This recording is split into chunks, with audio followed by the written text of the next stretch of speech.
karyamu sebuah ajaib Tuhan.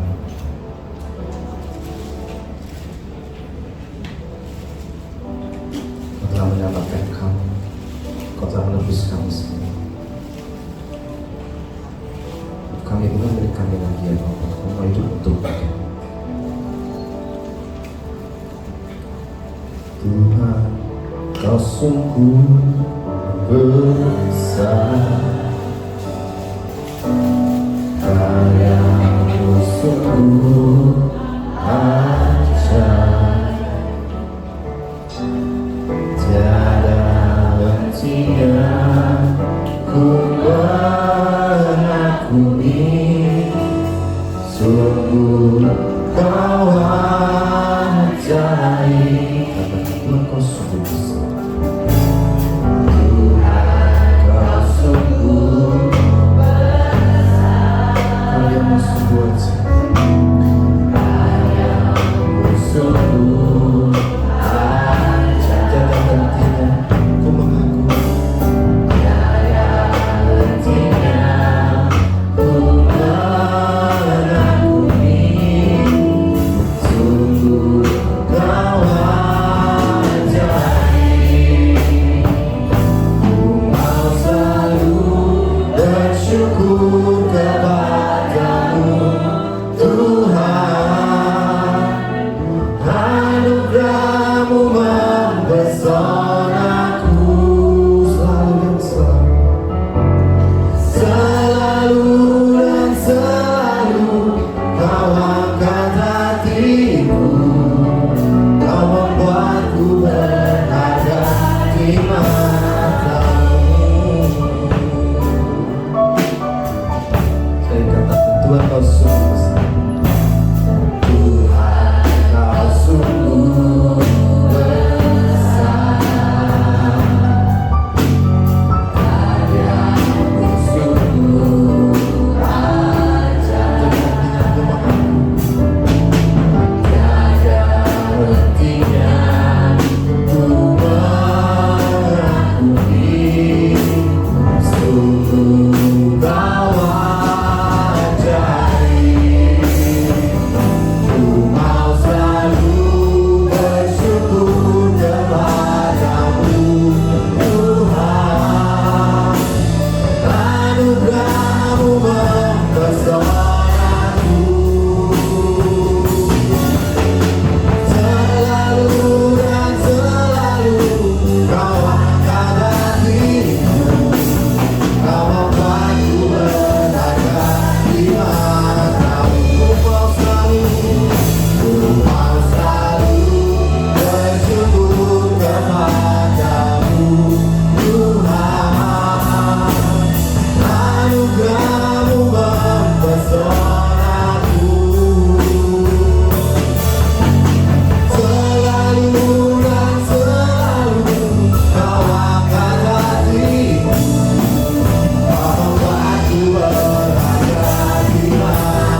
Engkau melawat menjamah setiap kami. Pujian penyembahan kami berenek ketata hadirat Tuhan, menyukakan Tuhan, memuliakan Tuhan.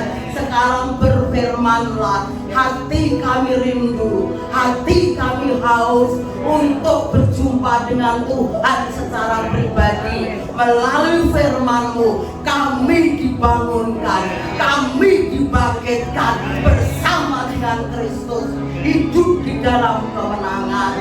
Terima kasih Bapa, dari awal sampai akhir jam pemberitaan firman-Mu kami serahkan dalam tangan Tuhan. Urapan yang baru mengalir, urapi hamba-Mu, urapi kami semua dengan urapan yang sama. Terima kasih Bapa, di dalam nama Tuhan Yesus kami berdoa dan menyambut firman-Mu siang ini. Haleluya, amin.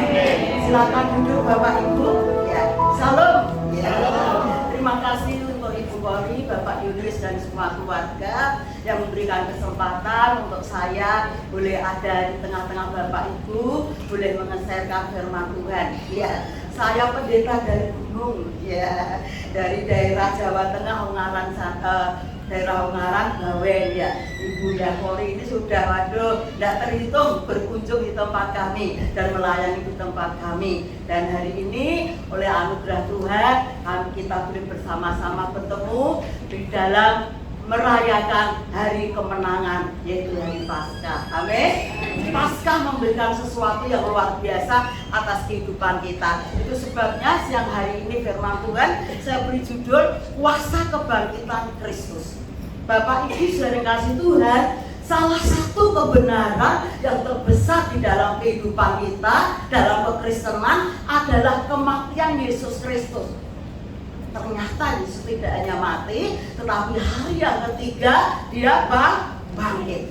Dan kita rayakan, entah sudah seberapa tahun, sudah sekian lama kita merayakan, tetapi nuansa berita Paskah, berita kemenangan itu masih bergema sampai hari ini. Amin. Dan kita adalah umat-umat pemenang. Di dalam Injil Lukas pasal yang ke-24, ayatnya ayat 1 sampai 12, kita tidak membaca semuanya. Saya akan ambil beberapa ayat yang mendukung dalam bagian firman Tuhan.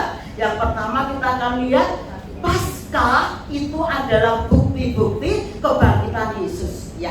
Paskah adalah bukti-bukti kebangkitan Yesus. Kita baca ayat yang pertama, ya. Di dalam Lukas pasal yang ke-24, ayatnya yang pertama kita baca, saya baca untuk kita semua. Tetapi pagi-pagi benar pada hari pertama minggu itu mereka pergi ke kubur membawa rempah-rempah yang telah disediakan mereka. Bapak Ibu saudara kasih Tuhan, berita tentang kematian Yesus itu sangat mengagetkan murid-murid. Meskipun murid-murid itu sudah tahu, sudah dengar bahwa Yesus memberitahukan bahwa aku akan mati. Dan ketika Yesus mati, ada satu kekecewaan yang luar biasa. Mereka kembali kepada kehidupan yang lama. Petrus yang tadinya nelayan dipanggil, dipilih oleh Tuhan menjadi murid, tetapi ketika benar-benar Yesus mati, ia merasa kehilangan. Lalu Petrus kembali kepada kehidupan yang lama, termasuk murid-murid yang lain. Tetapi ayat 1 memberitahukan kepada kita, pagi-pagi benar wanita-wanita yang selama ini mendengar firman Tuhan, yang selama itu mengikuti Yesus Kristus, dia tahu bahwa minggu atau hari itu Yesus akan bangkit. Lalu mereka membawa apa saudaraku? Rempah-rempah. Nah, mari kita akan belajar firman Tuhan. Yang pertama, bukti bahwa Yesus itu telah bangkit, ia tinggalkan rempah-rempah yang dibawa oleh para wanita.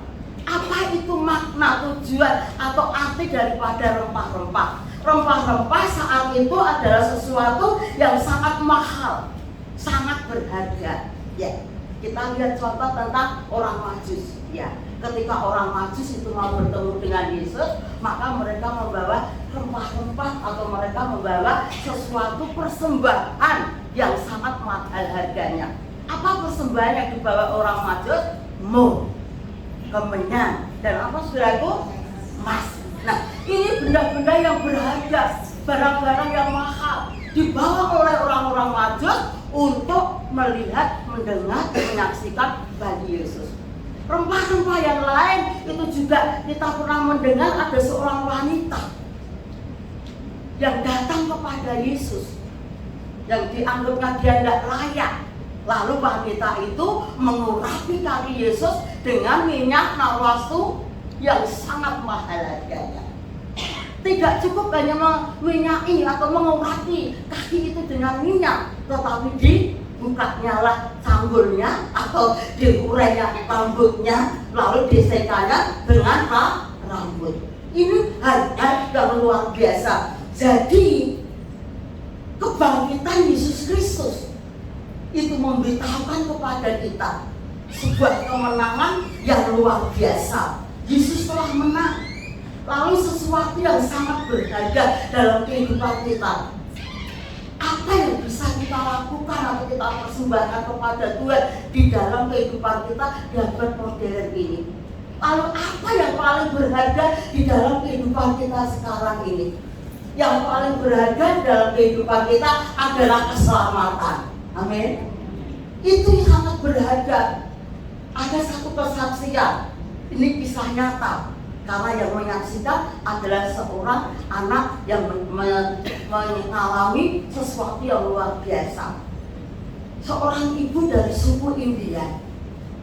Ia adalah anak dari kepala suku India dan tidak diperbenarkan, tidak diperbolehkan kalau dari adat istiadat orang suku India ini percaya kepada Yesus. Tidak, karena suku India ini mempercayai dunia nepotisme.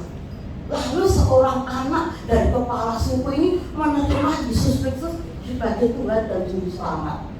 Apa yang dia alami itu, Bapak? Ketika dia menerima Yesus Kristus sebagai Tuhan dan Juru Selamat, tidak suka. Warga masyarakat di tempat itu tidak suka. Tempat rumah mereka tinggal berbukit-bukit. Dan ketika ia harus pergi ke pertemuan, ke persekutuan, ya, persekutuan doa, mereka harus pergi juga ke gereja, maka harus melewati kampung di mana dia tinggal. Setiap minggu, setiap hari apa saja, ketika pergi ke persekutuan harus melewati kampung di mana dia tinggal. Wah, orang marah. Dan mereka berkata kepada kepala suku, anakmu ini sudah melanggar adat istiadat. Ia tidak pantas hidup, ya, hukumnya harus dibunuh, ya. Dan ini sebuah kesaksian nyata. Lalu suatu hari seorang ibu tadi baru mau pergi ke persekutuan doa, maka dihadap oleh orang kampung. Lalu setelah ketemu dengan orang kampung, dibawa ke salah satu rumah kosong. Dan orang-orang kampung itu pada masuk ke rumah kosong itu. Dari tempat itu terdengar satu teriakan. Dari tempat itu terdengar hal-hal yang tidak bisa kita dengar. Artinya hal-hal yang tidak wajar. Lalu perlahan-lahan mereka berteriak, mereka bersorak, mereka memukul sesuatu, dan mereka melampiaskan kemarahannya. Anaknya, anak dari ibu ini atau wanita ini mengikutinya, melihat dia sangat ketakutan apa yang sedang terjadi di dalam ruangan atau rumah kosong itu. Lalu satu persatu orang-orang yang tadinya masuk dalam rumah itu mulai keluar. Satu persatu mulai keluar, satu persatu mulai keluar, sampai akhirnya sunyi, tidak terdengar apapun. Lalu anak muda ini, anak dari ibu tadi yang dibawa masuk, dia masuk ke dalam kamar, dia masuk ke dalam rumah kosong itu. Ketika dia masuk ke dalam rumah kosong itu, ibunya sudah tidak bernyawa. Darah itu berceceran di tembok, darah itu berceceran di lantai. Dan anak ini menangis, ibu, apa yang terjadi atas hidupmu? Ibu, apa yang terjadi atas kepercayaanmu kepada Tuhanmu? Kalau akhirnya engkau tak bernyawa, ya, dirajam, dibunuh. Ibu bapak sering kasih, ini kisah nyata. Lalu anak ini mengambil ibunya dan memangku. Ibunya ini dipantu dalam keadaan tergeletak, tidak bernyawa, bercucuran, darah ada di sekitar tubuhnya. Lalu anak ini berkata, Tuhan, kalau engkau ada, Tuhan, kalau engkau hidup, Tuhan, kalau engkau mampu menyelamatkan. Dia berkata, hidupkan ibuku yang sudah meninggal, hidupkan mamaku yang sudah tak bernyawa. Dan dia berkata, kalau engkau menghidupkan mujizatmu terjadi, maka aku akan percaya kepadamu dan aku akan melayanimu. Oh, luar biasa. Allah menjawab, Allah mendengar. Dia Allah yang bangkit dari kematian, tidak bisa melakukan hal-hal yang tidak bisa dilakukan oleh manusia, namun Yesus bisa melakukan. Perlahan pasti seorang wanita Indian yang sudah tak bernyawa, seorang wanita Indian yang sudah berlumuran darah, perlahan-lahan karena doa, karena teriakan anak lakinya, ia membuka mata dan saat itu ia hidup kembali. Mujizat terjadi dan ini nyata. Lalu akhirnya wanita ini hidup. Mujizat Tuhan terjadi, kemenangan.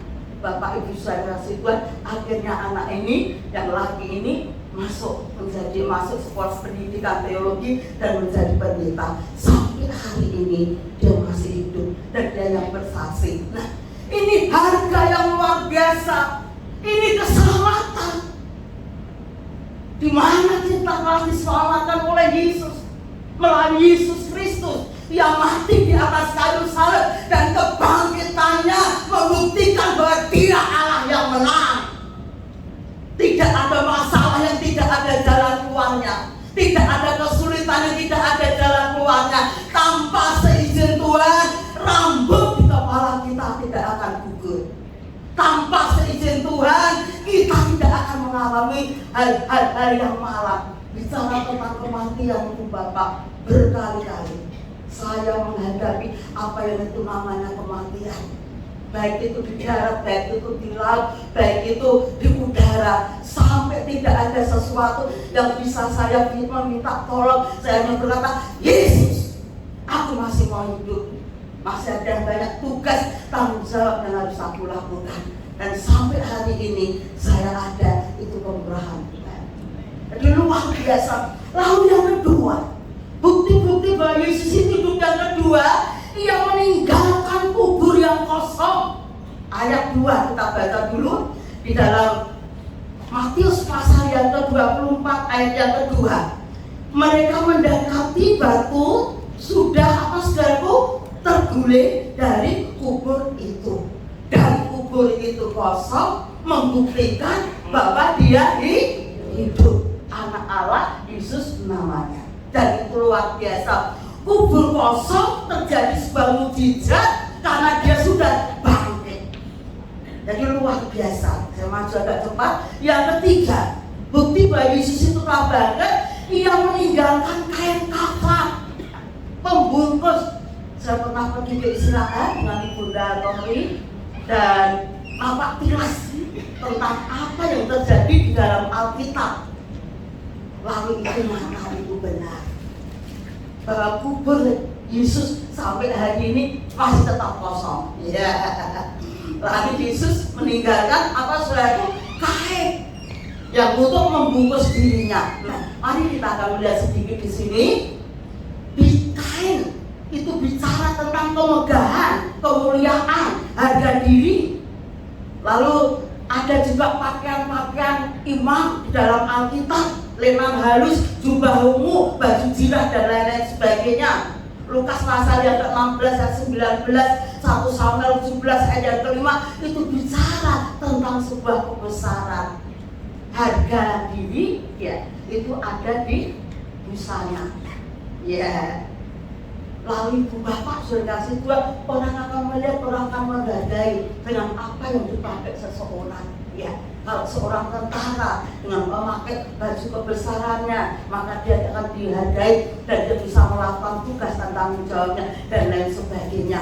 Lalu ibu bapak sudah kasih Tuhan, Yesus Kristus memberitahukan kepada kita meninggalkan kain kafan, ya, meninggalkan segala kemegahan, meninggalkan segala kemaksurannya dan membuktikan bahwa dirinya telah bangkit. Nah, untuk itu pada siang hari ini Kebangkitan Yesus itu membawa satu pengharapan yang luar biasa dalam kehidupan kita. Amin.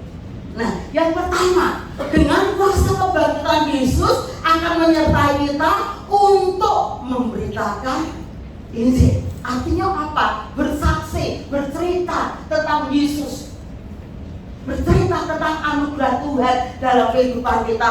Lalu di dalam ayat Matius pasal yang ke-28, ayat yang ke-20, mulai dari 18 sampai 20, ketahuilah aku menyertai engkau sampai kesudahan alam.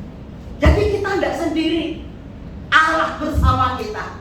Tuhan menyertai kita dalam kondisi keadaan apapun. Ia tidak pernah meninggalkan kita. Itu sebabnya saya selalu katakan kepada jemaat, yakinkan di dalam hati kita, Yesus pasti hadir untuk menolong kita. Itu menjadi keyakinan kita. Dan apa yang kita imani itu masih terjadi. Amin. Yang pertama, kebangkitan Yesus adalah memberikan satu pengharapan. Kalau saya naik kapal keluar pulau, karena suami saya orang Toraja, itu daerah Sulawesi sana, ujung Panda. Saya orang Jawa, daerah Semarang. Ya, kalau saya pergi ke luar pulau naik kapal. Ya, kami naik kapal biasanya kalau dari Semarang ke Banjarmasin itu 1 malam.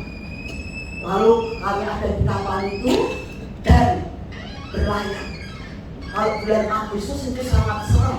Ya, itu anginnya kencang dan ombaknya kadang itu tinggi, sehingga kadang-kadang kapal ini dipermainkan dengan ombak. Orang-orang yang ada di kapal ini bisa mabuk dan lain sebagainya. Kalau ketika mereka mabuk, ketika mereka mengalami satu guncangan alam, ya, waduh, hati ini menjadi getih, hati ini menjadi takut, hati ini menjadi ciut. Tetapi terus berlayar dengan kapal itu, 2 jam sebelum mendarat di Banjarmasin, itu kelihatan satu gambaran hitam dari jarak jauh. Lalu kami yang ada di kapal ini senang sekali. Wah, sudah kelihatan sesuatu yang luar biasa, sesuatu yang memberikan pengharapan. Pertama-tama saya itu bingung juga, apa yang dilihat? Ya, ternyata hanyalah hitam-hitam seperti itu. Lalu terus melaju itu kapal. Kira-kira 1 jam sebelum berlabuh, maka yang tadinya hitam-hitam samar-samar itu menjadi terang, menjadi kelihatan. Ternyata itu pulau. Ya, itu pulau yang dilihat semakin dekat, sangat jelas. Lalu kami bersuka cita. Semua yang ada di kapal itu berkata, waduh, kita selamat ya, puji Tuhan, haleluya. Ya, pengharapan kita kepada Tuhan tidak akan pernah sia-sia. Apa yang kita harapkan, Allah akan lakukan, Allah akan kerjakan. Perlahan, pasti semakin mendekat, semakin jelas. Pulau itu tempat kami tuju. Pulau itu tempat kami tuju. Ibu bapak saudara, kalau kita berharap kepada Tuhan, semakin mengasihi Tuhan, semakin setia kepada Tuhan, semakin dekat kepada Tuhan, semakin melayani Tuhan, semakin Allah semakin nampak besar dalam kehidupan kita. Dan kalau Allah besar dalam kehidupan kita, persoalan itu menjadi kecil. Ya, masalah itu menjadi kecil, kekurangan itu menjadi kecil, semuanya kecil. Yesus kita besar. Amin. Itu kuasa dari kebangkitan. Itu makna dari Paskah, memberi pengharapan baru dalam kehidupan kita. Lalu yang kedua, saudara, kuasa Tuhan nyata bagi kita. Matius pasal yang 10 ayat yang ke-8. Ya, tidak usah baca, saya akan jelaskan lebih singkat. Ya, kuasa Tuhan nyata bagi kita. Kuasa Tuhan menyertai kita. Yang pertama, kuasa Tuhan yang menyertai kita adalah menyembuhkan orang sakit. Amin. Menyembuhkan orang sakit. Allah berkata dalam nama Yesus, kalau kita percaya, pergi ke orang sakit, mendoakan orang sakit akan sembuh. Amin. Jadi tidak harus pergi kita, Ya, tidak harus hamba Tuhan. Ibu bapak semua diberi kuasa sama. Ya, dan kalau ada orang sakit, datang saja doakan. Ketika kami mengalami sesuatu perubahan di gereja minggu itu habis ibadah, lalu kami pergi ya, jemaat pengurus gereja pergi ke kampung-kampung. Ada orang sakit, kami doakan ya. Sembuh tidak sembuh urusannya Tuhan, tetapi akhirnya bisa sembuh. Amin ya. Pokoknya wani nekat ya. Berani, Allah menyertai kita. Amin. Itu akan membawa satu perubahan yang luar biasa, mengusir setan. Waduh ya. Saya ibu kali ini tahu di tempat saya tuh ratusan anak-anak nias ya, 500 orang lebih yang ibadah di tempat kami. Kadang mereka stres. Kalau karena stres, maka juga campur masih membawa sesuatu apa ini jimat-jimat ya, tidak menutup kemungkinan bisa dimasuki setan. Baru beberapa minggu yang lalu seorang anak laki-laki pemuda ya, dia masuk rumah sakit semua badannya, dites, dicek sama dokter, masuk rumah sakit tidak ditemukan penyakitnya. Lalu akhirnya suruh pulang. Setelah pulang dia masuk kerja. Kebetulan ketemu temannya tidak percaya Tuhan. Lalu dia berkata seperti ini, wah ini kamu kena suruh, kena sawan. Kamu ngapain kemarin? Saya hanya main-main. Main-main di mana? Di kuburan. Oh, toko-toko dolan kayak neng kuburan. Wah, ini kena serupa ini. Kamu kena ini, ndak sabarnya. Kerasukan. Lalu anak ini telepon sama Esther, lalu telepon sama saya. Ya nanti kami doakan, ndak mau nanti Bu sekarang katanya. Nah saya ke gereja. Lalu ke gereja, ya saya konseling sebentar. Setelah itu kami doakan dan saya pesan ini, jangan main lagi di kuburan. Kalau di Nias, di Sumatera, wah kuburan itu bagus-bagus. Rumah itu kadang-kadang jelek, kuburannya lebih bagus ya di hadapan. Adanya dua, kalau kita ke Sumatera, kita ke Medan, kita ke Nias. Satu gereja banyak sekali, dan kedua kuburan. Jadi kuburan itu di halaman ibu bapak bagus-bagus sekali. Saya bilang di sini kuburan nggak buat main-main nak. Ya. Jadi jangan nanti main di kuburan. Baik, nah ibu bapak sudah ngasih. Yang ketiga mengalami mujizat. Amin. Sampai hari ini mujizat Tuhan masih terjadi. Apa yang tidak mungkin, apa yang mustahil, ketika kita percaya beriman kuasa kebangkitan Yesus, maka kita akan mengalami mujizat Tuhan. Itu yang harus kita yakin. Ini harus membakar hati kita, membakar roh kita, membakar semangat kita. Tidak ada apapun siapapun yang mampu mengambil Yesus dalam hati diri kita. Keselamatan itu yang Tuhan sudah berikan kepada kita akan kita pertahankan sampai akhir hidup kita. Yang terakhir ibu bapak saudara-saudara, membawa kita dalam kemuliaan.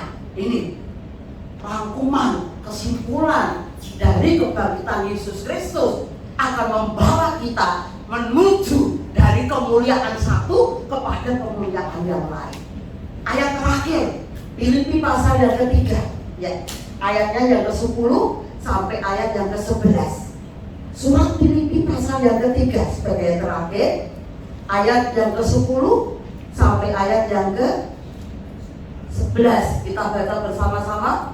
Filipi pasal yang ketiga, ayat yang 10. 3, 2, 1. Yang ku kehendaki ialah mengenal Dia dan kuasa kebangkitannya dan persekutuan dalam penderitaannya, di mana aku menjadi serupa, yang di mana aku menjadi serupa dengan Dia dalam kemuliaannya. Ayat 11, supaya aku akhirnya beroleh apa saudaraku?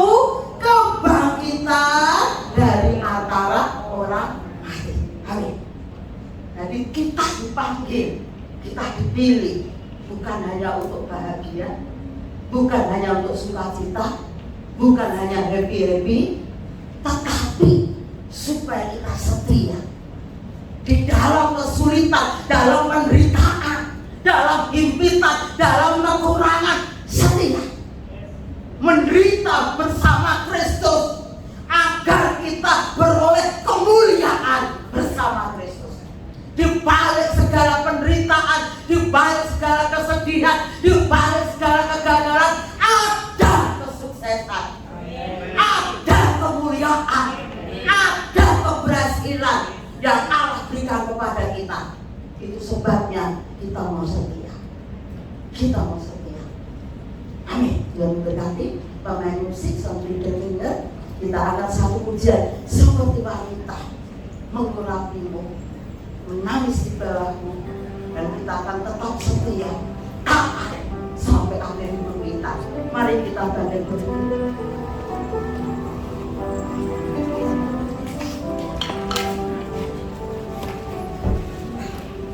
Kita bangkit berdiri bersama-sama. Kita pujikan kami seperti wanita. Kami datang menghampiri tahta hadirat Tuhan. Ini hati kami, ini jiwa kami, ini roh kami.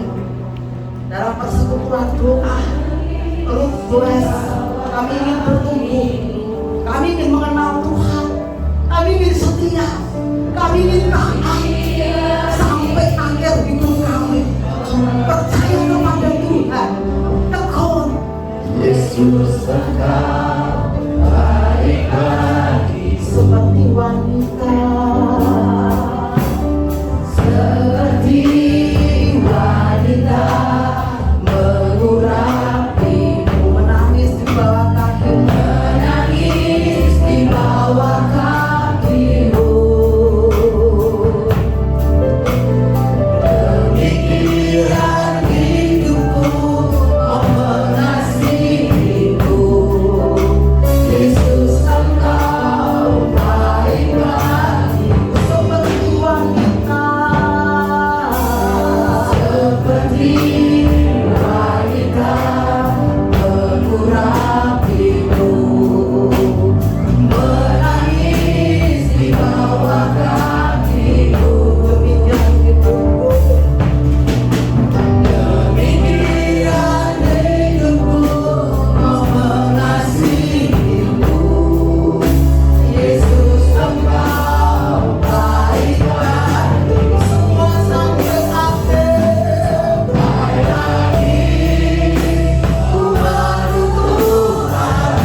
semua menjadi umat-umat pemenang.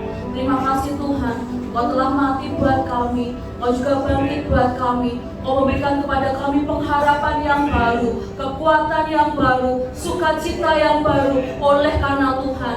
Dan kami tahu Bapa, ke depan kami tidak tahu apa yang akan terjadi, tetapi kami percaya Tuhan Yesus selalu ada buat kami. Tuhan Yesus selalu menyertai langkah hidup kami. Biarkan hidup kami boleh menyenangkan hati Tuhan. Biarkan hidup kami boleh mengasihi Tuhan lebih lagi, hingga Kau mendapati kami menjadi umat-umat-Mu yang setia Bapa. Terima kasih Bapa, terima kasih Yesus. Berkati kami semua pada siang hari ini. Kau berkati persekutuan Ruth dan Boaz Bapa, boleh menjadi berkat, boleh menjadi kesaksian yang hidup bahwa Allah yang kami sembah adalah Allah yang luar biasa. Kami sungguh bersyukur Tuhan buat firman-Mu siang hari ini. Meteraikan firman-Mu dan jadikan kami sebagai pelaku-pelaku akan firman-Mu. Dan kami percaya Tuhan menyertai kami sampai akhir zaman. Mengucap syukur Bapa, terima kasih Tuhan. Di dalam nama Tuhan Yesus kami sudah berdoa dan mengucap syukur. Haleluya.